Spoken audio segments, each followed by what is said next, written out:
2022년에 맞이하는 성탄절이면서도 22년 마지막으로 보내게 되는 송년 주일이기도 합니다. 근데 제가 67년 동안 살면서 성탄절을 많이 맞이해 봤지만은 송년주일하고 성탄절이 겹치는 그런 때가 별로 많지를 않은 것 같아요. 아마 저 기억에는 한 번도 없었지 않았는가 싶은 생각인데 다 이렇게 좀 찾아보지는 않았습니다. 참 귀한 그런 때인 것 같아요. 다음 주가 그러니까 성탄주일이잖아요. 또 마지막 한 해를 보내는 송년주일이란 말이에요. 그러니까 여러분들이 마음가짐을 두 가지로 가질 게 아니라 한 가지로 가져야 될 것 같아요. 예수님 오시는 성탄절과 한 해를 마지막 보내는 마지막 주일이다. 이런 마음을 가지고 다음 주에는 예배를 오셔야 될 줄로 믿습니다.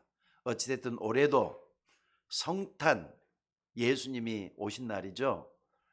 예수님의 생일이 성탄절이기도 합니다만은 역사적으로 보면은 그날이 꼭 예수님의 생일이냐 잘 모른대요. 다만 의미는 정확하게 짚고 넘어가야 된다 이 말입니다. 근데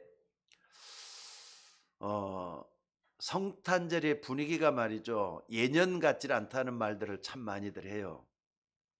여러분은 성탄절을 맞이하게 되면서 어떤 마음을 가지고 맞이하고 있습니까? 저는 지금도 성탄절에 처음 예수 믿고 나서 교회를 다니고 나서 맞이했던 성탄절을 지금도 저는 기억을 해요. 우리 고향이 여수라 그랬잖아요. 근데 여수 시내가 이렇게 넓은 데가 아니거든요. 좁은 데인데 이제 고등학교 때니까 바퀴만 나가면은 시내가 금방 한눈에 들어올 정도로 좁은 데예요. 좁은 데 말이죠. 그냥 캐롤송이 울려 퍼지고 또 말이죠. 그뿐만 아니라 성탄절 추리들이 말이 여기저기 다 있어가지고 물론 상온이겠지만은 성탄절 분위기를 막 띄우고 그랬던 기억이 나요. 게다가 또 어떤 게 있었느냐면은 지금 젊은 사람들 중심으로 해가지고 성탄 축하 예배를 준비하면서 뭐 하고 있었느냐? 성탄 축하 예배를 준비하면서 많은 사람들이 크리스마스 연극을 다 보기 나와서 말이죠. 오고 그랬어요. 게다가 젊은 청년들은 올라이트를 해요. 밤새도록 젊은 청년들이 게임을 하면서 놀고 윷놀이도 하고 놀고 그러면서 지내다가 막상 이제 새벽이 되면은 새벽 예배를 가도록 했어요. 새벽 예배는 뭐 하느냐? 가기 전에 성도들 가정, 신청하는 성도들 가정에 가서 새벽송을 울려주고 그랬습니다. 그래서 그게 기억이 나가지고 저도 저 상계동에 있을 때부터 성탄 맞이하면서 새벽송 돌기도 하고 좀 그랬었는데 지금은 그런 것들이 다 사라졌습니다. 요즘 뭐 아파트라든지 아파트에서 막 이렇게 성탄 축하한다면서 새벽 예배 드리고 그렇게 못 하잖아요. 게다가 성탄 축하 행사가 전부 다 협소하게 진행이 되는 것 같아요. 특히나 작년이나 올해는 이 코로나 때문에 마음껏 활개치면서 축하도 못하고 그런 분위기가 되고 있어서 위축이 된다 이런 말을 또 많이 해요. 여러분들 아무리 그래도 말이죠. 우리는 저 갈보리산 십자가 못 박혀 죽으신 예수 그리스도, 결국은 예수님은 갈보리산의 십자가 때문에 오신 거잖아요. 그래서 다 이뤘다. 요한복음 19장 30절이 그래서 중요한 겁니다. 우리의 인류를 대속하기 위해서 기원 전과 기원 후로 나누는 역사의 중심에 오셔서 우리 인간의 가장 중요한 문제, 죄와 사망과 불행의 문제를 완전히 끝내기 위해서 예수님이 이 땅에 오신 줄로 믿습니다. 여러분, 그분은 사람으로 오셨지만 창조주 하나님이십니다. 삼위일체 가운데 구속자가 되시는 성자 예수님이 바로 이 땅에 오신 줄로 믿습니다. 또 그분은 인간과 하나님의 중보자로 대속물이 대신 인류의 구세주, 영원한 구주로 이 땅에 오신 줄로 믿습니다. 이런 엄청난 성탄절인데 세상 사람들은 이 엄청난 주님을 안 믿습니다. 야에 모른 척한다 이 말이에요. 이런 의미에서 오늘 말씀을 상고하면서 많은 은혜를 좀 받았으면 좋겠습니다. 지금 이스라엘 백성들이 광야길을 가고 있습니다. 여러분들 구약 성경에 나오니 광야라고 하는 것을 의미를 잘 아셔야 돼요. 여러분 인생길이 구원받은 하나님의 자녀들의 인생길이 광야길 가는 것과 똑같다는 거 잊지 마시기를 바랍니다. 그래서 오늘 여러분들 여기에는 세 종류의 사람들이 있습니다. 첫 번째 사람은요, 이 광야길을 가면서도 자꾸 원망하고 불평하고 싸우는 사람이에요. 어느 정도 원망했는가 하면은 11장에 나옵니다. 악한 말로 막 원망하지 않아요. 아마 이 정도로 원망할 정도면 무슨 이상한 영을 받은 게 틀림이 없어요. 더군다나 12장에 보면은 이 중요한 시간표에 미리암과 아론도 원망을 하고 모세를 그렇게 비판을 해요. 미리암이 누구냐면요, 모세의 누이거든요. 그리고 아론이 누굽니까? 아론은 대제사장입니다. 우리 시대 말로 말하자면 목사라 이 말이에요. 이 사람들은 모세 옆에 있었던 아주 가까운 측근이다 이렇게 말할 수가 있습니다.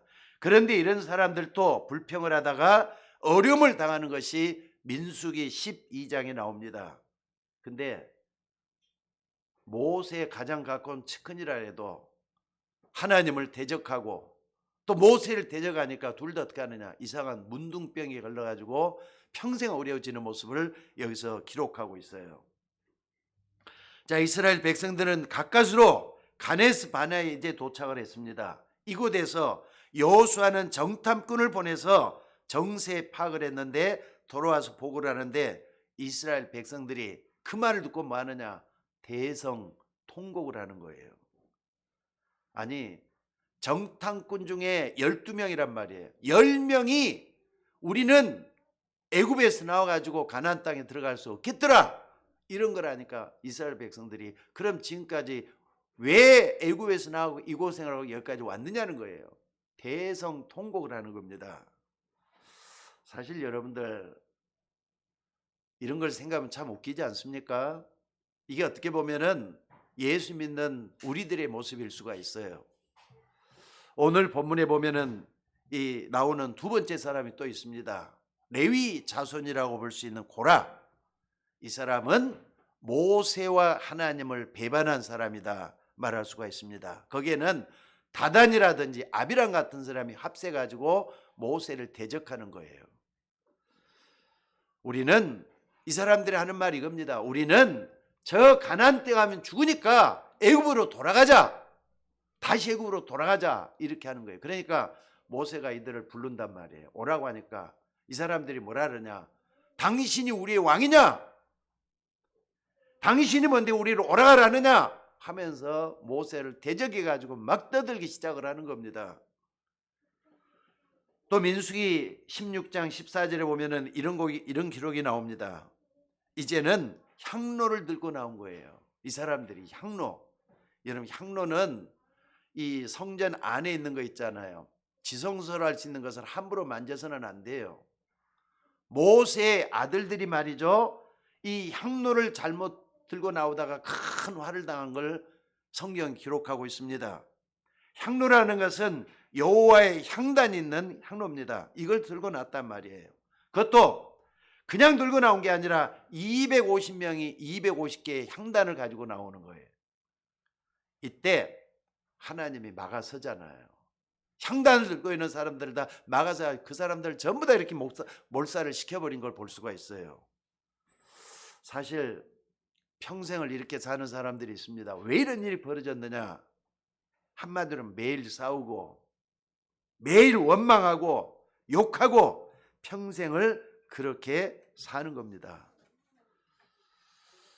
한 종류는 이렇게 고라 같은 사람, 또 한 종류는 앞에서도 얘기했지만은 그 사람들 말만 듣고 우왕좌왕하면서 불평, 불만, 원망하는 사람. 참 저는 그때마다 모세가 참 어렵겠다는 생각을 해요. 지도자 모세가 저 사람들을 저렇게 반역하는 무리도 있고 원망 불평하는 무리들을 어떻게 끌고 갈 수 있을까 하는 생각을 해봤습니다. 이 원망하는 사람들을 말 듣고 또 우왕좌왕하는 백성들이 있습니다. 여러분들, 백성들이라는 것은요, 여론에 의해서 휩쓸리는 것 같아요. 그러니까 민수기 11장 1절에 보면은 이런 사람들이 뭐라 그랬느냐, 온 백성이 악한 말을 듣고 원망했다 그랬어요. 또 민수기 14장에 보면 틀린 사람, 틀린 얘기 듣고 이스라엘 온 회중이 밤새도록 통곡을 했다 그랬어요. 오늘 16장 42절에 보니까 이스라엘 자손의 온 회중이 모세와 아론을 원망하여 그랬습니다.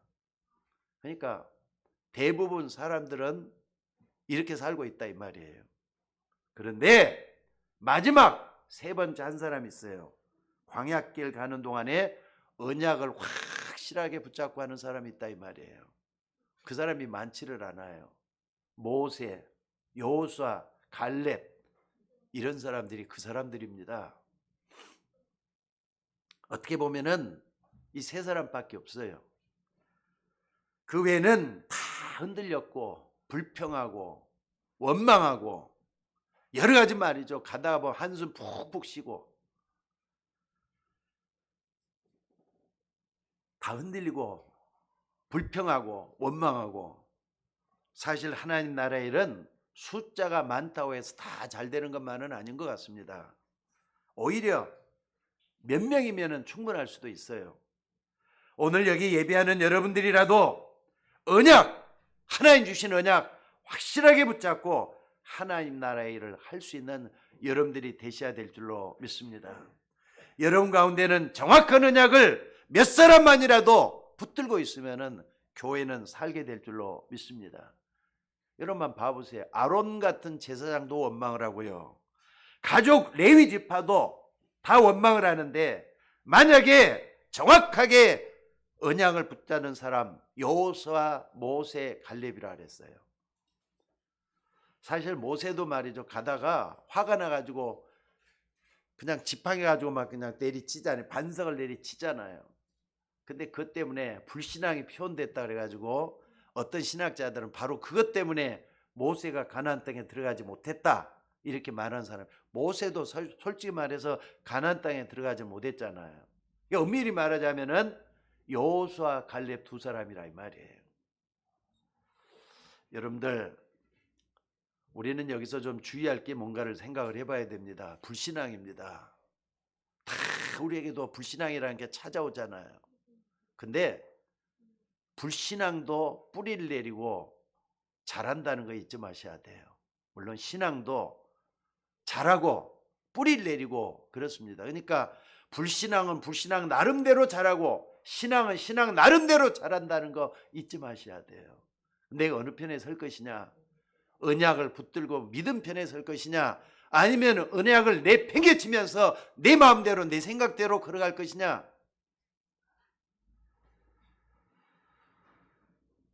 그러니까 여러분들, 사람의 말만 계속 들으면 어떻게 되느냐, 불신앙의 싹이 뿌리를 내린다는 걸 잊지 마셔야 돼요. 그래서 우리는 누가 뭐래도 하나님의 말씀을 붙잡고 뿌리 내리도록, 말씀이 여러분 속에 임할 수 있도록 그 속에서 모든 걸 다 행할 수 있는 지표를 만드셔야 돼요. 여러분, 하나님의 말씀을 붙잡고 기도에 뿌리를 내리면은요, 이게 쌓여져 간다는 거 아십니까? 누가 뭐래도 말이죠, 하나님 말씀은 살아있는 말씀이에요. 또 하나님 말씀은 성취되는 말씀이에요. 하나님 말씀은 여러분들이 마음대로 판단할 수 없는 절대적인 가치가 있는 말씀이에요. 그러니까 이 말씀을 붙잡고 기도하면서 뿌리를 내리는 게 얼마나 중요한지 모릅니다. 그래서 하나님은 지금 가장 어려울 때 이것을 보여주고 있잖아요. 요한계시록 8장을 여러분들이 좀 주목해서 많이 좀 볼 수 있기를 바랍니다. 여기 보면은 여러분의 기도 있잖아요. 여러분들 하찮게 하든 가치를 두고 하든 여러분이 하나님께 하는 기도는 반드시 하나님의 그릇에 담긴다고 했습니다. 여기 보니까 3절 4절에 보니까 향연이 성도의 기도와 함께 보잡 금단에 드리고자 함이라 그랬어요. 자, 따라서 한번 해봅시다. 향연이, 따라서 한번 해보시라고요. 향연이 성도의 기도와 함께 보잡 금단에 드리고자 함이라. 그러니까 성막 안에 향단이 있단 말이에요. 근데 왜 향단이냐? 하나님의 보좌 앞에 향단이라 그랬어요. 그러니까 하나님 보좌 앞에는 다른 게 아무것도 없고 향단 하나만 있어요. 그러니까 그 향단이 뭐냐? 여러분의 기도를 담는 그릇이라 이 말이에요. 그러니까 여러분들의 기도는 절대로 땅에 떨어지는 법이 없다는 걸 잊지 마시기 바랍니다. 아무것도 아닌 게 아니에요. 정말로 하나님의 말씀을 딱 붙잡고 기도할 때 하나님은 그 기도를 향단에 담아서 하나님의 보좌 앞에 올리도록 되어 있단 말이에요. 그래서 요 8장에 보면 천사가 우리의 기도를 이 향단에 담아서 하나님께 심부름하고 있는 것을 보여주고 있습니다. 여러분들이 하나님의 말씀, 이 언약을 딱 붙잡고 기도하는 거, 이 보통 일이 아니라는 걸 잊지 마시기 바랍니다. 그냥 하지 마시고 내용을 알고 여러분들이 사람 눈치도 볼 필요도 없어요. 꼭 기도하는, 또 기도할 때 천사들을 돕고 있다는 이 보좌의 축복 속에서 기도하는 거 얼마나 중요한지 모른다 이 말입니다. 자, 그렇다면은 여러분들 확실한 언약을 붙잡은 여호수아 갈렙, 이 사람들이 광야에서 태어난 후대들을 다 끌고 광야를 지나서 가나안 땅을 향해서 갔잖아요.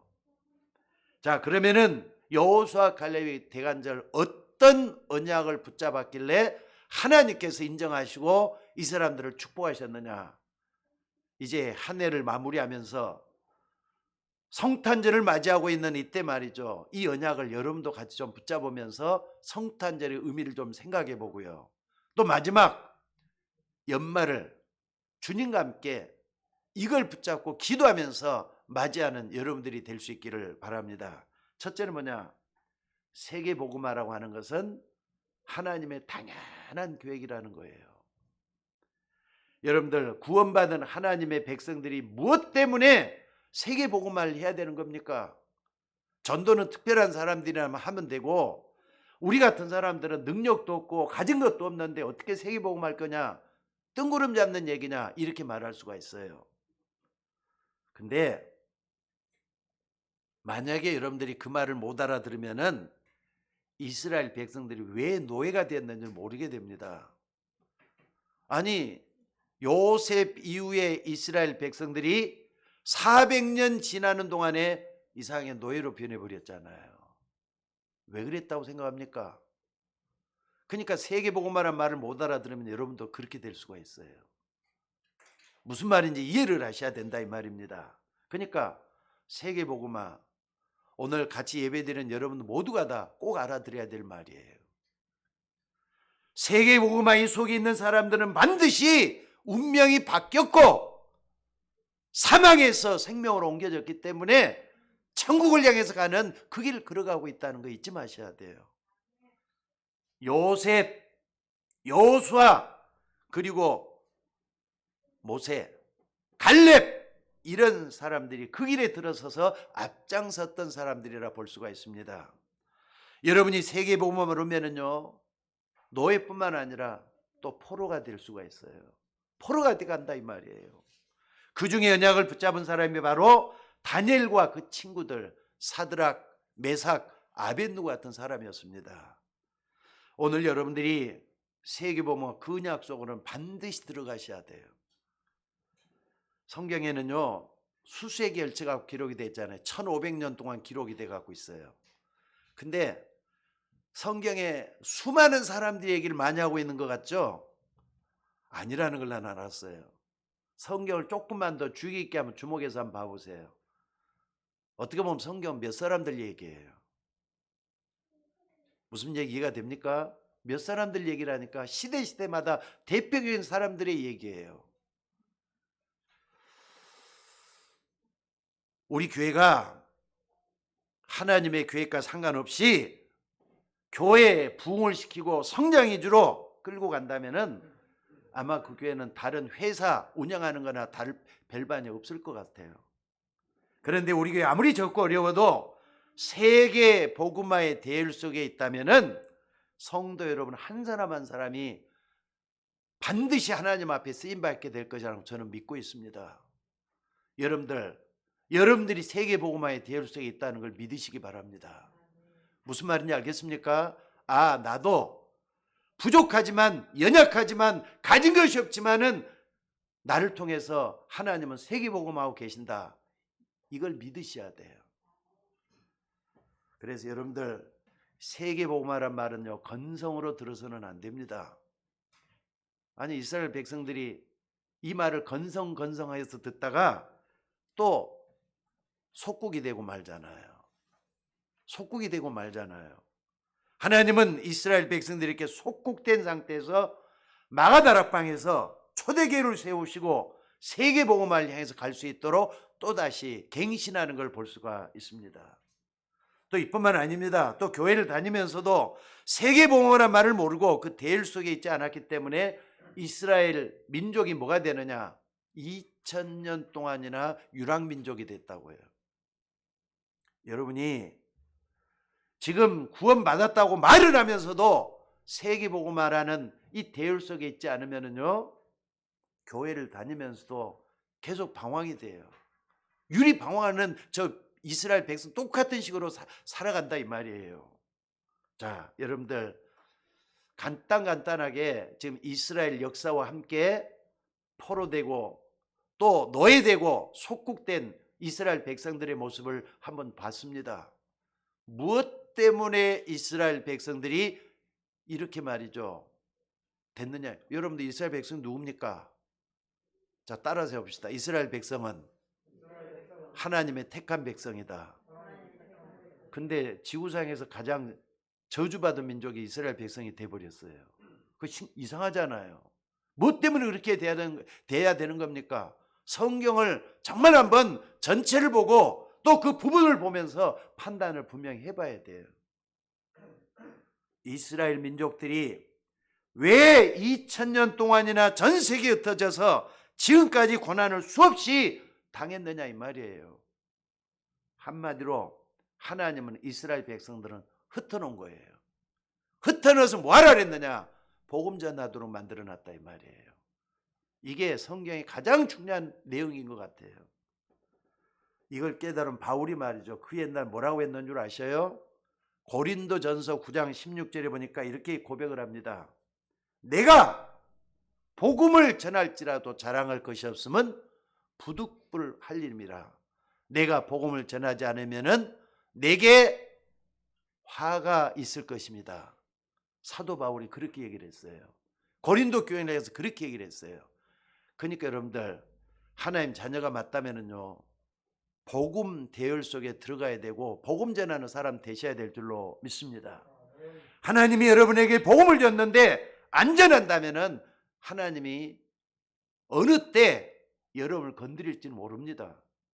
왜 그러냐? 여러분을 건들시라도 세계복음을 하려고 하기 때문에 그래요. 앞으로도 우리가 세계복음을 모른다면은 아니 이 대열 속에 있지 않다면은 많은 재앙도 찾아올 수 막을 길이 없다는 걸 아셔야 돼요. 그래서 우리는 언약을 좀 정확하게 좀 붙잡을 수 있는 여러분들 되시기를 바랍니다. 지난 한 해 동안 여러분들은 세계복음화 언약을 얼마나 굳건하게 붙잡았습니까? 저는 오늘 메시지를 준비하면서 나부터 좀 많은 회개해야 되겠구나 생각을 참 많이 했어요. 아, 너는 김상현 목사 너는 얼마나 세계복음을 향해서 몸을 들이고 헌신했느냐. 솔직히 좀 부끄럽더라고요. 여러분들 세계복음화 목사 한 사람뿐만이 아닙니다. 여러분 모두 한 사람 한 사람 모두가 다 건성으로 듣지 말고 나는 복음 전하는 걸 위해서 얼마나 헌신하고 충성했는가 돌아볼 수 있는 그런 시간이 되셔야 될 줄로 믿습니다. 그러니까 세계복음화가 아니라 세계복음화의 대열 속에 있는가 이걸 확인하라 이 말이에요. 이스라엘 백성들이 가나안 땅을 향해 가면서도 모르는 겁니다. 그래서 오늘 본문의 배경에 있는 애굽 시대에서는 이 대열에 든 두 사람 여호수아 갈렙 이 두 사람 때문에 어떻습니까? 이 언약 잡은 그 일로 인해서 세계복음화 당연히 하나님의 계획이었다. 이걸 밝히 보여주게 있는 게 오늘 본문들이에요. 그리고 두 번째는 우리가 어떤 걸 붙잡아야 되겠습니까? 출애굽이라는 것은요 하나님의 필수적인 계획이었다, 필연적인 계획이었다 이 말이에요. 그러니까 출애굽을 했으니까 하나님은 어디를 통하게 만들었느냐? 광야를 통과하게 만든 겁니다. 그러니까 광야 통과는 필연적인 과정이었어요. 이걸 모르니까 이스라엘 백성들은 축복이 왔는데도 이 광야가 너무 힘들다고 원망스럽고 불평을 하고 그렇게 된 거란 말이에요. 여러분 예수 믿는데도 광야 같은 세상 살다 보면은 한숨만 푹푹 나오고 여러 가지 문제 때문에 힘들고 어렵다 불평하고 그러지는 않습니까? 오늘 여러분 이런 부분을 좀 잘 좀 생각을 해봐요. 어마어마한 하나님의 축복을 몰고 왔는데 그것을 이스라엘 백성들이 싫어를 해요. 자꾸 피하려고만 해요. 그런데 출애굽에서 광야길을 걸어가는 것은 분명히 하나님의 계획이 있었어요. 여러분 한번 봐보세요. 하나님이 이스라엘 백성 출애굽하기 위해서 애굽에다가 10가지 재앙을 내렸어요. 이스라엘 백성들은 10가지 재앙이 10가지 뭐가 됐습니까? 축복이 됐잖아요. 재앙을 내렸지만 애굽 백성들은 재앙이지만은 그게 말이죠. 출애굽을 할 수 있는 길을 열었단 말이에요. 그러니까 축복이죠. 또 광야길을 가면서도 하나님은 홍해를 갈라놓으시고 광야길 가면서도 만나와 메추라기를 주시고 이스라엘 백성들에게 세절기를 지키도록 만들어 주셨어요. 그리고 하나님의 말씀이 들어있는 언약궤 이 속에 굉장한 것을 넣어 놓으셨잖아요. 인간이 하나님의 한계를 벗어나면 안 된다는 게 언약궤거든요. 여러분 하나님이 우리에게 성경을 왜 주셨는 줄 아세요? 한마디로 하면 교만하게 인간 중심으로 살지 말라고 우리에게 말씀을 주신 거예요. 여러분 하나님 말씀 붙잡으시기를 주의 이름으로 축원합니다. 만약에 이것을 인간은 자꾸 교만해져요. 자기 혼자 똑똑한 것처럼 다 살게 돼요. 그래서 하나님은 인간에게 말씀을 주신 줄로 믿습니다. 또 이걸 딱 가지고 있는 뭘 줬느냐? 성막을 줬어요. 언약궤를 품을 수 있는 성막을 줬단 말이에요. 그래서 여러분들 광야길 걸어가는 것은 이것저것 다 주시면서 갈 수 있는 필연적인 하나님의 계획이었다 이 말이에요. 여러분들 광야 걸어가는 거 누가 막겠습니까? 솔직히 말 광야길 걸어가 아무도 못 막아요. 온 백성이 원망하고 불평해도 하나님은 광야길을 걸어가게 만들어요. 근데 이것을 누가 붙잡았다고요? 여호수아 갈렙이 이걸 딱 붙잡고 있어요. 그러니까 여러분들 민수기라든지 신명기라든지 아니면 출애굽기를 쭉 읽어보면서 여호수아 갈렙이 원만 한번 안 하잖아요. 불평 한마디 안 하잖아요. 하나님이 말씀을 줬기 때문에 그냥 묵묵히 따라가면서 가잖아요. 근데 모세는 화를 한번 냈다 그랬잖아요. 모세도 참기가 힘들었는가 봐요. 근데 하나님 그것 때문에 가나안 땅을 들어가지 못하겠다면 얼마나 억울하겠습니까? 솔직히 모세는 가나안 땅을 못 들어가고 저 멀리 바라보는 그리심산에서 죽고 말았잖아요. 여러분들 여호수아 갈렙 이 사람은 한 번도 원망하지 않고 불평하지 않고 어떤 어려움이 와도 자기 생을 내놓고 언약을 붙잡았다 이 말이에요. 결국 여호수아 갈렙 이런 사람 때문에 이스라엘이 회복이 되고 이들 때문에 전 세계에 복음이 전해져 가지고 여러분들이 지금 예수 믿고 있는 거예요. 무슨 말인지 알겠습니까? 역사를 통해서 쭉 한번 확인하는 여러분들이 되시기를 바랍니다. 근데 이것을요, 이런 사실을 사람들이 잘 모릅니다. 모르기 때문에 무엇 때문에 이 땅에 사람들에게 재앙이 찾아들고 진짜 죽음이 뭔지를 모른다 이 말이에요. 자, 마지막으로 이들은 어떤 언약을 붙잡았습니까? 출애굽에서 가나안 땅에 들어가는 것은 하나님의 절대적인 계획이었습니다. 여러분들이 구원받았으면 반드시 천국을 가야 됩니다. 맞으면 아멘 하시기 바랍니다. 천국은요, 가면은 좋고 안 가면 할 수 없고, 가면은 좋지 뭐 안 가면은 할 수 없는 거지 뭐. 그래도 되는 데가 천국입니까? 저는 아니라고 생각이 들어요. 천국 안 가면 지옥 가야 되거든요. 그게 어떻게 가도 좋고 안 가도 좋고 그런 데입니까? 여러분, 구원받았으면 반드시 영원한 천국이 기다리고 있다는 걸 믿으시기 바랍니다. 가나안 땅이라는 건 결국 그걸 얘기하는 거예요. 가나안 땅을 향해서 간다. 아니, 그러니까 저는 처음부터 여러분들한테 그걸 강조를 많이 했어요. 인간은 하나님이 창조하신 창조 작품이지만은 영원한 존재다. 여러분이 여러분 스스로가 영원한 존재라는 걸 믿는다면은 천국과 지옥이 믿어져야 돼요. 맞습니까? 한 번 죽는 것은 정하신 일이라 그랬어요. 근데 그 다음에는 심판이 있다래요. 나는 옛날에 영원한 존재란 말을 이해를 못했을 때는요, 그러니까 심판이란 말이 도무지 나에게 들어오질 않았어요. 여러분 모두가 다 영원한 존재입니다. 다시 한번 외쳐봅시다. 나는 영원한 존재다. 믿어집니까? 하나님이 형상대로 지음받았으니까 당연히 그렇게 되는 거 맞는 거잖아요. 근데 이런 명제를 사람들이 얼마나 이해를 하고 받아들이고 있느냐 이 말이에요. 그래서 여러분들이 가나안 땅 가는 것은 하나님의 절대적인 계획이에요. 믿습니까? 광야 통과하는 것도 필수적인 일이지만은 가나안 땅에 들어가는 것은 하나님이 하시는 절대 계획이다 이 말이에요. 여기에 들어가서 복음을 완전히 회복하고 지금까지 줬던 언약들을 회복하면서 하나님이 거하시는 영원한 성전에서 행복하고 죽음도 없고 고통도 없고 괴로움도 없는 그 영원한 축복을 누리는 데가 저 천국인 줄로 믿습니다. 그렇기 때문에 오늘 여러분들 말씀이 좀 어려울 수가 있지만은 정확한 언약을 붙잡으면은 응답은 여러분에게 오게 될 줄로 믿습니다. 여러분이 언약 속에 있으면은 반드시 그 언약을 통해서 하나님이 역사하시게 돼 있다는 걸 믿으시기 바랍니다. 하나님은 언약의 하나님이라 그래요. 여러분, 하나님의 언약은 100%입니다. 하나님의 언약이 말이죠, 성취될 수도 있고 안 될 수도 있다. 아니에요. 100% 됩니다. 그렇기 때문에 언약을 붙잡아야 될 줄로 믿습니다.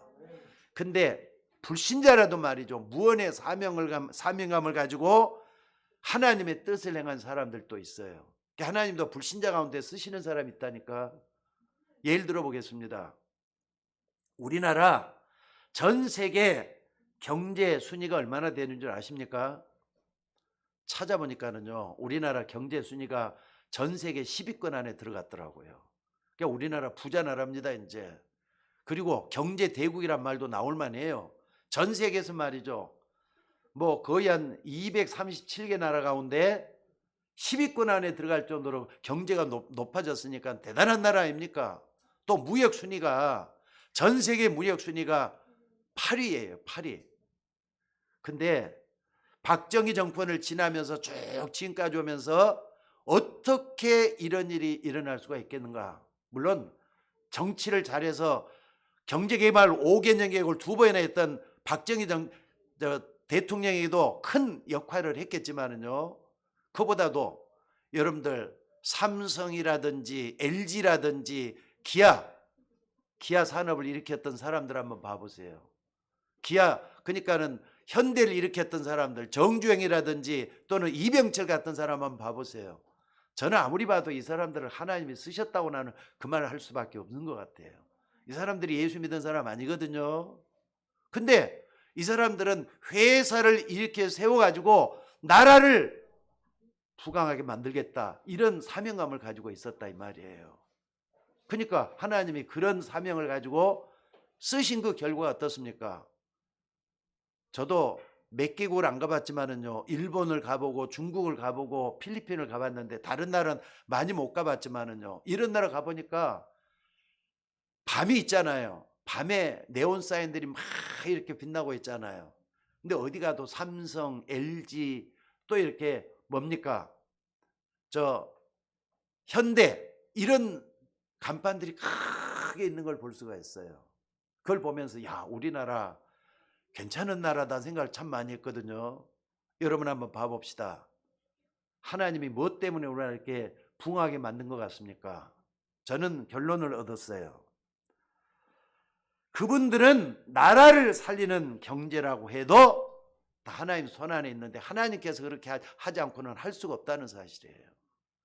여러분 부자도 부자 나름대로 하나님이 쓰셨다는 걸 잊지 마셔야 돼요. 그러나 여러분들은 또 그 사람들하고 또 틀립니다. 여러분들은 뭘 가지고 있느냐? 빛의 경제를 가지고 있다는 걸 잊지 마셔야 돼요. 여러분이 세계복음의 언약을 제대로 붙잡고 그 대례만 있기만 해도 하나님은 여러분에게 빛의 경제를 비춰주신다는 거 잊지 마시기를 바랍니다.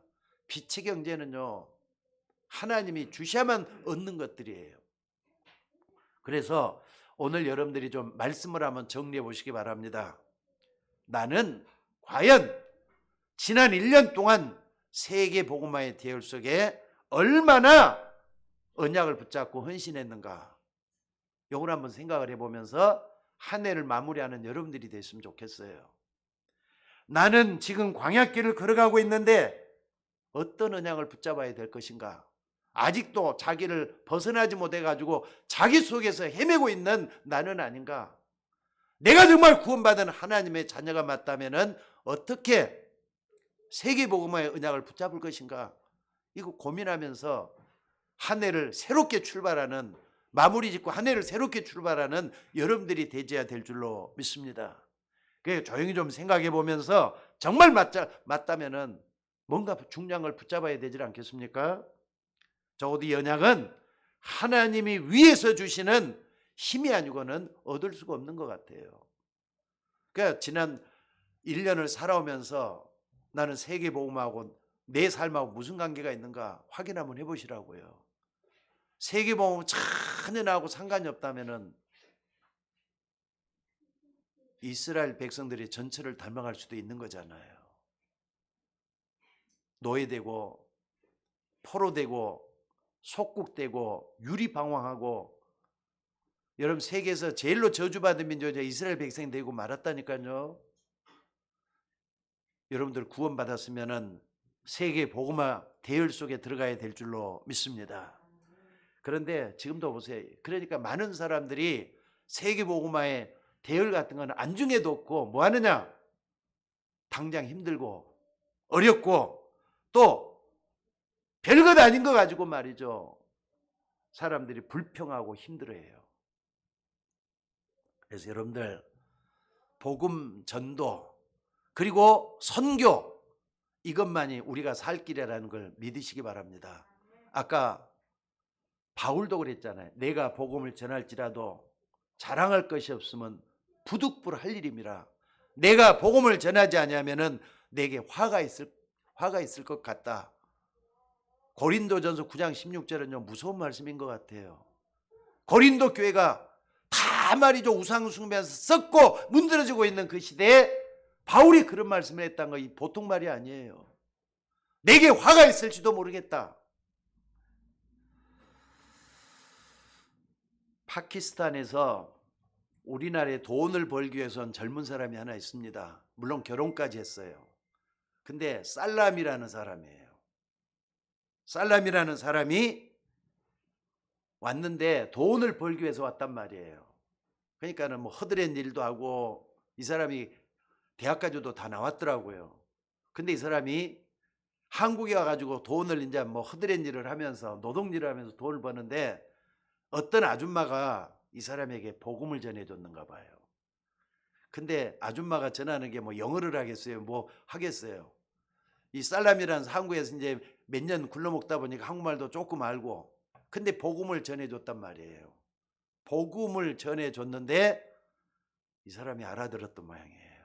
아, 복음이 이런 거구나. 진짜 복음 안 믿으면 안 되는구나. 이걸 알고 말이죠. 이 사람이 복음에 집중하기 시작을 했던 것 같아요.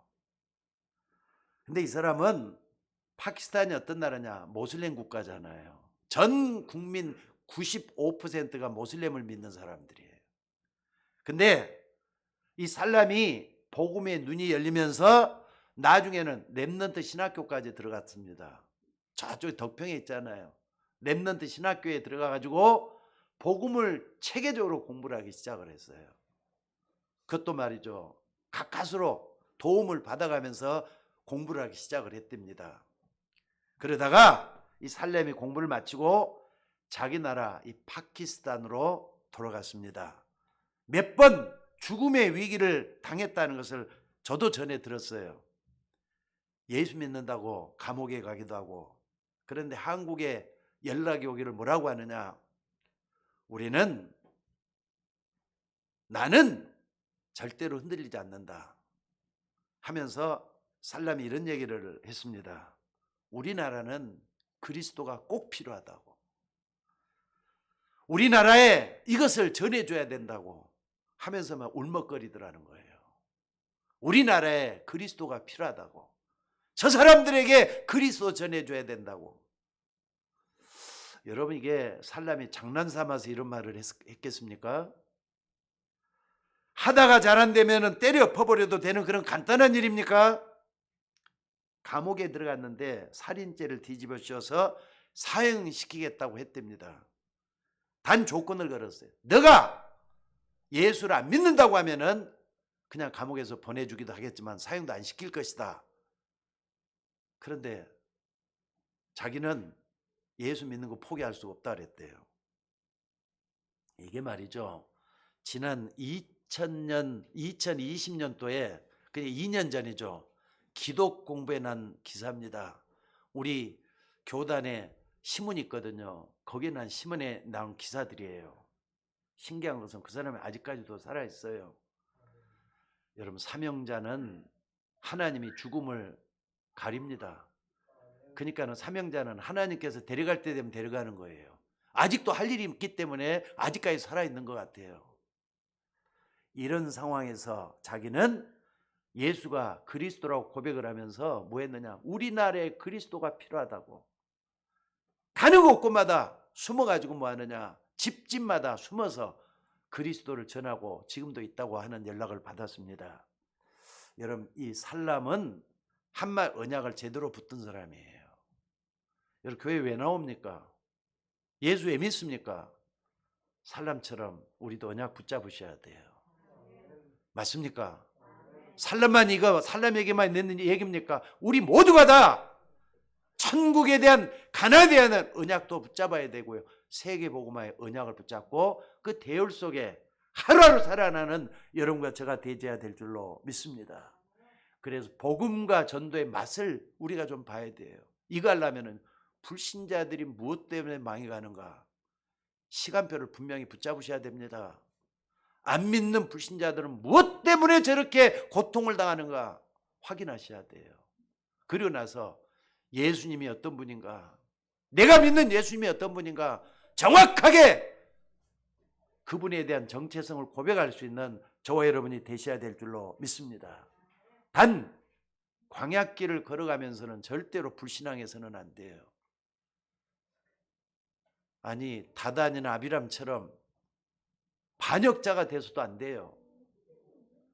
엄청난 일이 여호수아 갈렙을 통해서 일어났는데 우리는 그걸 다 기적이라고 부르잖아요. 요단이 갈라지고 여리고성이 무너지고 그러면서도 말이죠. 그 세계복음의 대열 속에 고고하게 지금까지 흘러서 여기까지 온 줄로 믿습니다. 심지어 묵묵하게 말이죠. 따라갔던 갈렙 같은 사람을 통해서 그때 갈렙의 나이가 80이에요. 나이 80 됐는데도 내가 젊었을 때 나이 40대 똑같이 힘이 정정하다. 그래 나를 써달라. 그러면서 어떻습니까? 사람들이 난공불락이라고 말했던 어딥니까? 안악산지를 점령할 수 있도록까지 하나님께서 힘을 주셨어요. 여러분, 왜 꼭 우리가 가나안 땅에 들어가야 되는 겁니까? 여러분, 가나안 땅 안 들어가면 안 됩니까?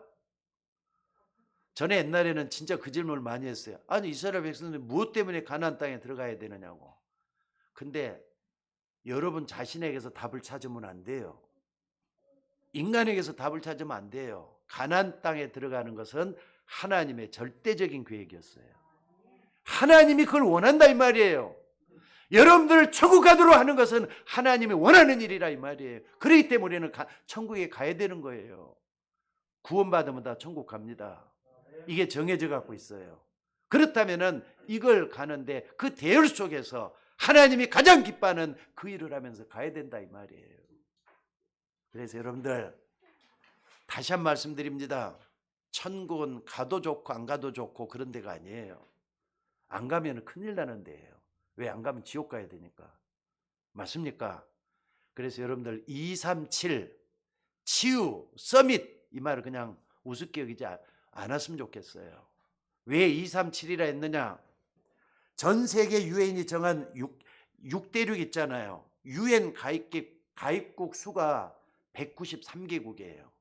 거기다가 미승인 국가가 되는 바티칸 시국 있잖아요. 바티칸 제국. 그리고 팔레스타인 이 두 개 국가, 미승인 국가하고 식민지, 영국의 식민지 이런 데가 있잖아요. 이런 데까지 다 포함해서 인터넷이 되는 나라, 이게 237개 나라래요.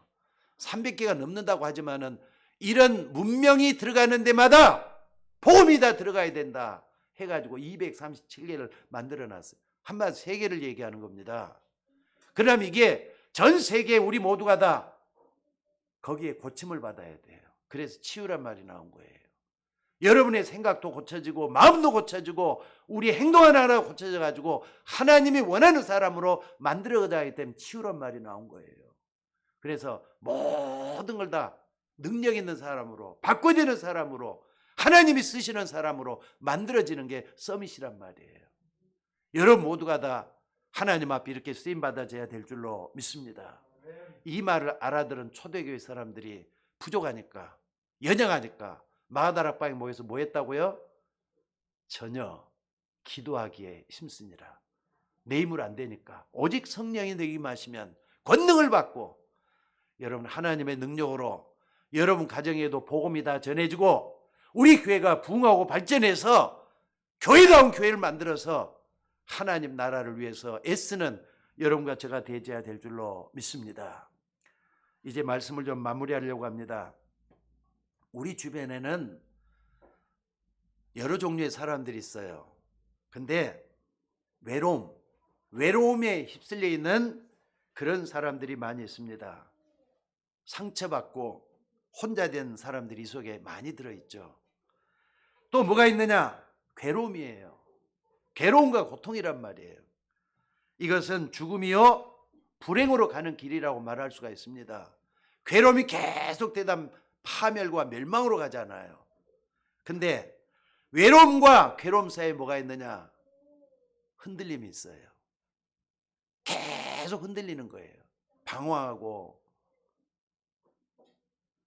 둘 사이에 흔들리면 문제가 오기만 그게 바로 괴로움이잖아요. 이제 어디로 가느냐가 중요하잖아요. 다 외로움 겪어봤잖아요. 괴로움도 겪어봤잖아요. 흔들림도 겪어봤어요. 그렇다면 이때 우리가 뭘 해야 되겠느냐? 여러분들이 외로울 때는 반드시 믿으니까 복음을 믿으니까 정식기도 하셔야 돼요. 정확한 언약을 딱 붙잡고 시간을 정해놓고 정식기도 하라 이 말이에요. 이게 안 되면은 정시예배 제대로 좀 드려 한번 보시기 바랍니다. 외롭다고 하지 말고 말씀이 나에게 임재할도록 힘을 얻어야 된다 이 말이에요. 그러니까 정식기도는 뭐 하는 시간이냐? 외로울 때 힘 얻는 시간이 정식기도 시간 되셔야 돼요. 이게 안 되면 안 됩니다. 그리고 여러분이 흔들릴 때는 어떻게 하느냐? 무시로 성령 안에서 기도하셔야 돼요. 아멘 하시기 바랍니다. 흔들릴 때는 자꾸 주님 찾아요. 주님, 주의 이름을 부르는 자는 구원을 얻으리라 그랬어요. 흔들릴 때는 그리스도 이름 부르면서 무시로 답을 얻는 거예요. 그리고 괴로움이 왔다. 그때는 이제 집중기도 하셔야 돼요. 그게 여러분을 이길 수 있는 힘이 될 줄로 믿습니다. 다시 한 번 말씀드립니다. 외로울 때는 정시기도 하셔야 돼요. 흔들릴 때는 무시기도 하셔야 돼요. 그리고 괴로울 때는 여러분들이 집중해서 주님 바라봐라 이 말입니다. 그래서 시편 73편 28절에 이런 말이 있습니다.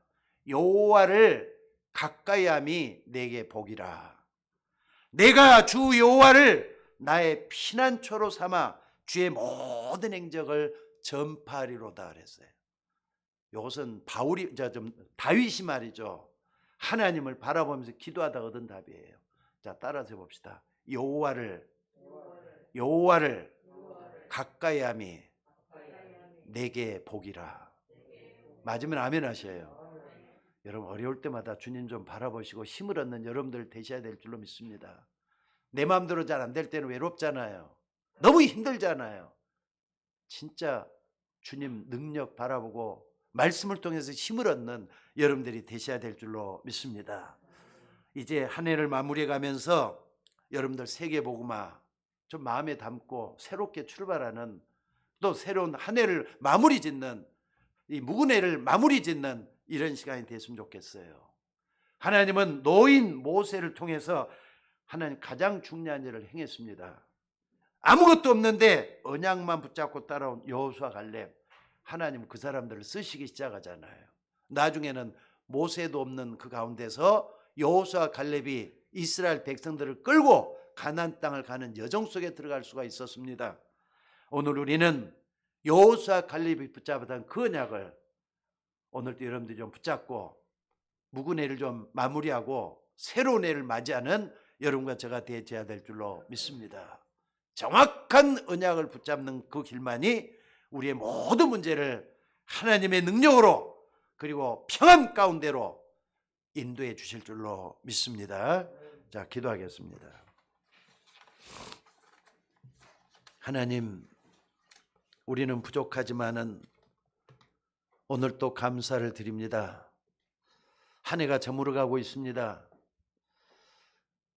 우리가 한 해를 끊고 맺으면서 하나님과 함께 걸어가는 복된 날이 우리에게 오게 하심을 감사드립니다.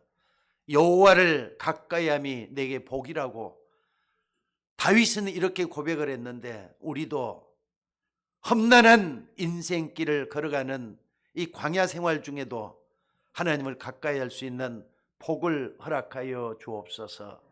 어려울 때마다 주님 찾게 하시고 우리를 구원해 주신 그 주님 앞에 날마다 나가는 주의 종들이 되도록 인도하여 주옵소서. 우리의 모든 것을 주님께 의탁하옵고 우리를 구원하신 예수님의 이름으로 기도드리옵나이다.